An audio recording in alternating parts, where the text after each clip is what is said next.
কোনো ক্রিকেট প্রেমীকে যদি বলা হয় বিশ্বকাপ জিততে হলে কেমন একাদশ সাজাতে হয়, অনায়াসে বলবে ভালো ব্যাটিং, বোলিং এবং ফিল্ডিং এর সমন্বয়। এই বিশ্বকাপে যদি আপনি এমন একটি দল খুঁজেন যাদের ব্যাটসম্যানরা যে কোনো বোলিংকে সহজে সীমানা ছাড়া করতে পারে, যাদের বোলিং বিশ্বমানের, সেই সাথে নাম্বার ওয়ান ফিল্ডার রয়েছে, তাহলে সবাই সাধারণভাবে চিন্তা করলেও আপনাকে একটু থেমে উত্তর দিতে হবে। এবারে টি-20 বিশ্বকাপে সবাই ভারতকে ফেভারিট বলেও নিউজিল্যান্ড টিমকে আপনি ফাইনালিস্ট হিসেবে ধরবেন, কারণ একটি বিশ্বকাপ জেতার জন্য যা যা দরকার এই দলে সবকিছুর সমন্বয় রয়েছে।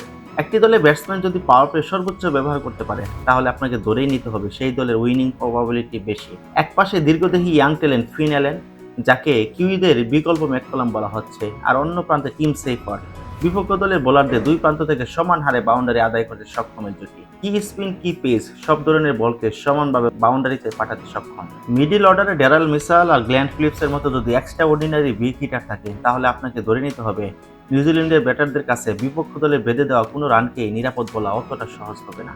কঠিন বলকেও যারা সহজে অনায়াসে বাউন্ডারি পার করতে পারে, সম্প্রতি ভারতীয় বোলাররা খুব ভালোভাবে ফেস করেছে। দীর্ঘদেহী ড্যারেল মিচেল তো আইপিএল থেকে শুরু করে পিএসএল সব ফ্র্যাঞ্চাইজি লিগে স্পিনের এক মূর্তিমান আতঙ্ক হিসেবে কাজ করে, যা নিউজিল্যান্ডকে এখানে যে কোনো দলের থেকে এগিয়ে রাখবে।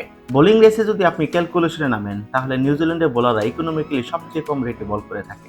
মিচেল স্যান্টনার, মাইকেল ব্রাসওয়েল, যাকে ড্যানিয়েল বেটরি বলা হচ্ছে সম্প্রতি, জ্যাকব ডাফি পেস আক্রমণের সবচেয়ে ভরসার নাম, লুকি ফার্গুসন লেগ ব্রেকে সেরা অপশন ইস্টদি, আর এশিয়ান কন্ডিশনে slow medium pacer Jimmy Neesham তো আছেই। নতুন কিংবা পুরাতন, পাওয়ার প্লে কিংবা স্লপ, যেখানেই হোক না কেন, যে কন্ডিশনে হোক না কেন, বিশ্ব ক্রিকেটে সবচেয়ে চ্যালেঞ্জিং জানানো বোলার এই দলেই আছে। এখানেও অন্য যে কোনো দলের চেয়ে ঢের এগিয়ে নিউজিল্যান্ড। এবারে বিশ্বকাপে সবাই ভারত, ইংল্যান্ডকে ফেভারিট ধরে রাখলেও নিউজিল্যান্ড দলের সব বিভাগে যথেষ্ট ব্যালেন্স থাকায় এই দলটি বিশ্বকাপ জেতার যথেষ্ট সম্ভাবনা ক্রিয়েট করেছে।